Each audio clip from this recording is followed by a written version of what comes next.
नमस्कार दोस्तों, स्वागत है आपका एग्जाम बुक चैनल में। दोस्तों, इस वीडियो में हम बात कर रहे हैं स्थानीय सरकार, लोकल गवर्नमेंट। इसका पहला जो टॉपिक है वो है पंचायती राज। पंचायती राज के बाद जो है वो नगर पालिका टॉपिक आएगा इसका। ठीक है, पंचायती राज में क्या है मेजर, हम जो चीज़ें होती हैं जहाँ से क्वेश्चन बनते हैं हम लोग वही एरिया देखेंगे।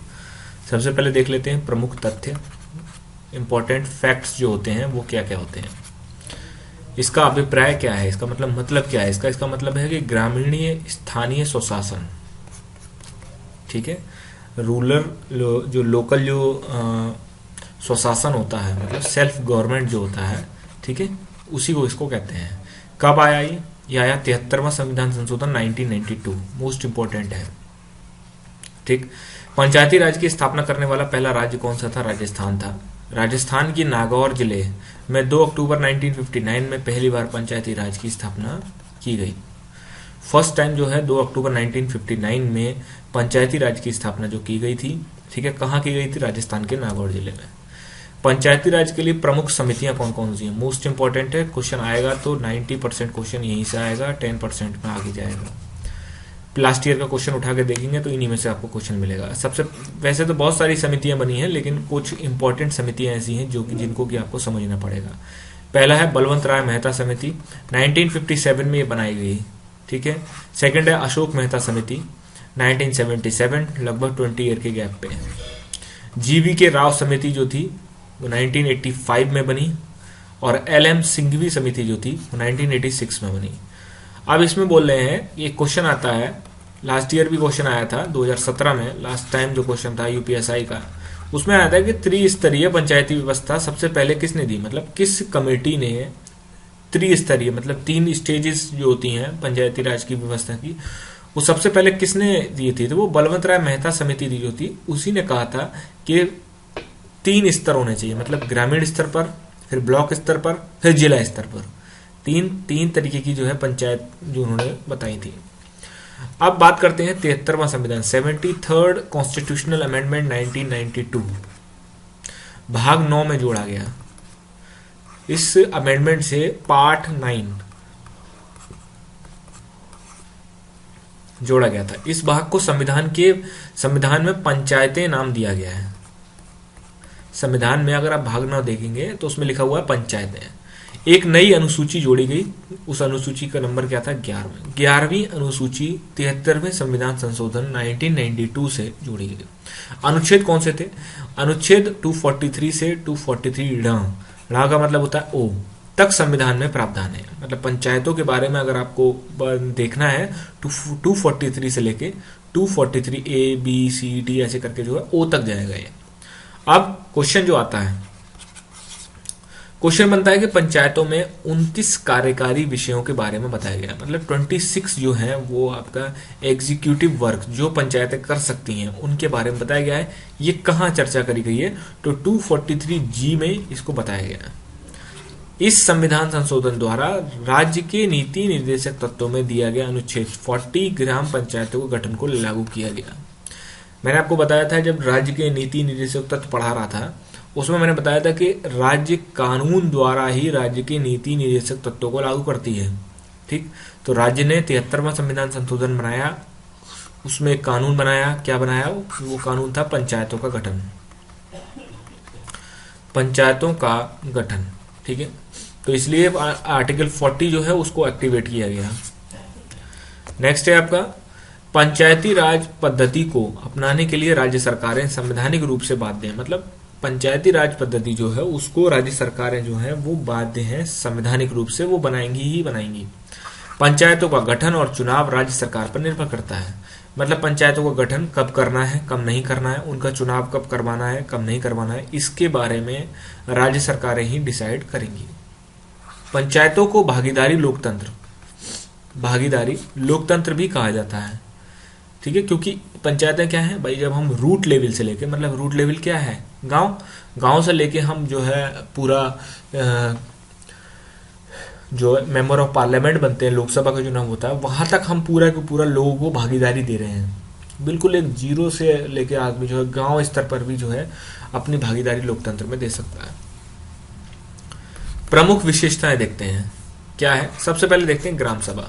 इस निकाय में गांव स्तर पर गठित पंचायत क्षेत्र में निर्वाचित सूची में पंजीकृत व्यक्ति होते हैं। मतलब गांव स्तर पर जो पंचायत क्षेत्र में जो निर्वाचित सूची होती है उसमें जो पंजीकृत होते हैं वही व्यक्ति इसमें होते हैं। यह पंचायत क्षेत्र में पंजीकृत मतदाताओं की एक ग्राम स्तरीय सभा है। ग्राम सभा उन शक्तियों का प्रयोग करेगी और ऐसे कार्य निष्पादित कर सकती है जो राज्य के विधानमंडल, मतलब जो स्टेट का जो लेजिस्लेटिव असेंबली है द्वारा निर्धारित किए गए हो। मतलब स्टेट की जो विधानसभाएं हैं उनके द्वारा कोई भी काम अगर बताया जाएगा तो वो ग्राम सभाएं उनको करेंगी। ठीक है। नेक्स्ट है आपका, इस अधिनियम में सभी राज्यों के लिए त्रिस्तरीय, मैंने आपको बताया त्रिस्तरीय प्रणाली का प्रावधान किया गया है। कौन कौन सी त्रिस्तरीय प्रणाली है? सबसे पहला ग्राम स्तर पर है, फिर माध्यमिक स्तर पर मतलब अपना जो है ब्लॉक स्तर पर है, ठीक है, फिर है जिला स्तर पर। जैसे आपने ग्रामीण पृष्ठभूमि से अगर आप बिलोंग करते हो तो आपने ब्लॉक प्रमुख का नाम बहुत ज्यादा सुना होगा। तो ब्लॉक प्रमुख का मतलब होता है पंचायतों में जो बिल्कुल मध्यम लेवल का, मिडिल लेवल का जो पंचायती राज व्यवस्था है उसमें जो उसका अध्यक्ष होता है उसको बोलते हैं ब्लॉक प्रमुख। अब इसमें एक प्रावधान दिया गया है कि ऐसे राज्य जिनकी जनसंख्या 20 लाख से कम हो उन्हें माध्यमिक स्तर पर पंचायतों का गठन करना अनिवार्य नहीं है। कर भी सकते हैं, नहीं भी कर सकते हैं, कोई मैंडेटरी चीज नहीं है। सदस्यों का चुनाव, इसको थोड़ा सा ध्यान से देख लेना। गांव, माध्यमिक तथा जिला स्तर पर पंचायतों के सभी सदस्य लोगों द्वारा सीधे चुने जाते हैं, मतलब प्रत्यक्ष चुनाव होते हैं, लोगों द्वारा सीधे चुने जाते हैं।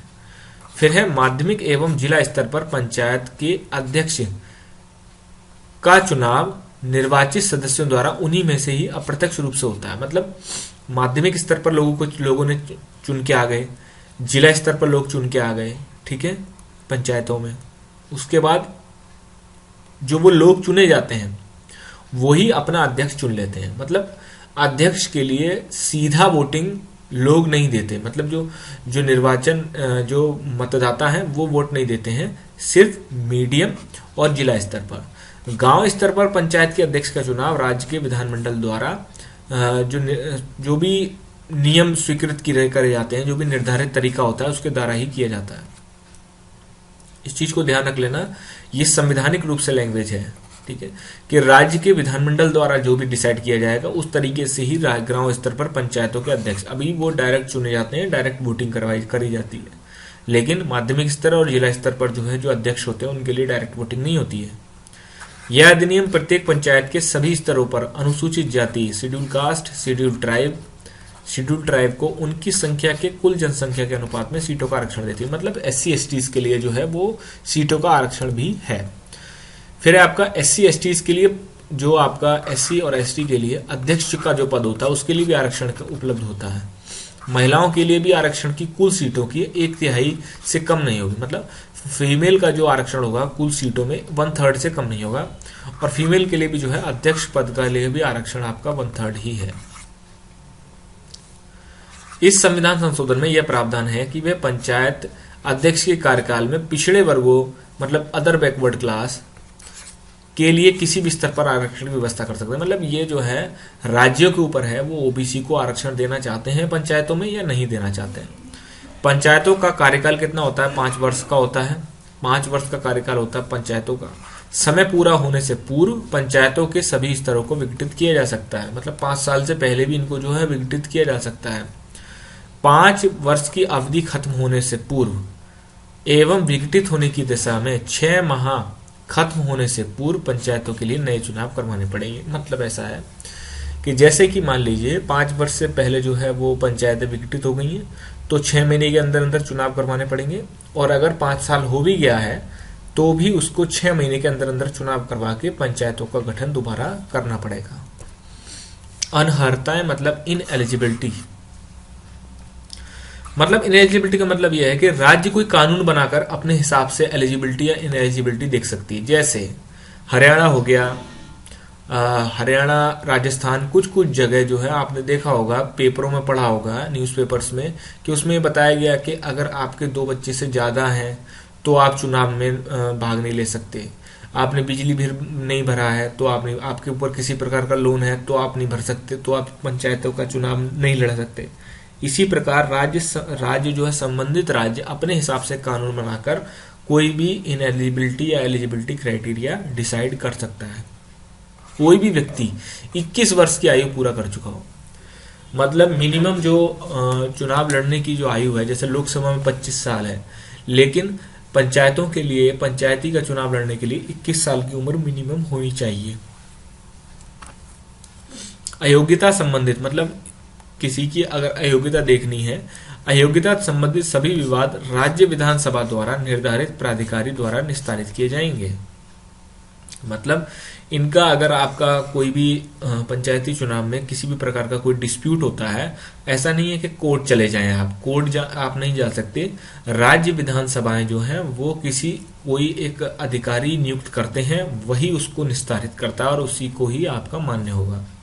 पंचायतों के चुनाव, देखरेख, निर्देशन, मतदाता सूची तैयार करने के लिए राज्य चुनाव आयोग का गठन किया जाता है। याद रखना आप, केंद्रीय जो चुनाव आयोग होता है, जिसको हम इलेक्शन कमीशन बोलते हैं, वो आपका राज्यों के विधानसभा, राज्यों में जो विधानसभाएं होती हैं, जैसे जो मुख्यमंत्री के चुनाव होते हैं वो, और आपके जो केंद्र में जो लोकसभा के चुनाव होते हैं, उन दोनों को देखता है। और लेकिन याद रखना कि पंचायती स्तर पर जो चुनाव है वो इलेक्शन कमीशन के अंदर नहीं आता है, वो स्टेट इलेक्शन कमीशन उसको कंडक्ट करवाता है। राज्य चुनाव आयुक्त की नियुक्ति कौन करता है? राज्यपाल करता है। आगे जब हम चुनाव आयोग पढ़ेंगे तो उसमें जो है आपको इसको डिटेल में पढ़ाया जाएगा। पंचायतों के चुनाव संबंधित सभी मामलों पर राज्य विधानसभा कोई भी नियम बना सकती है।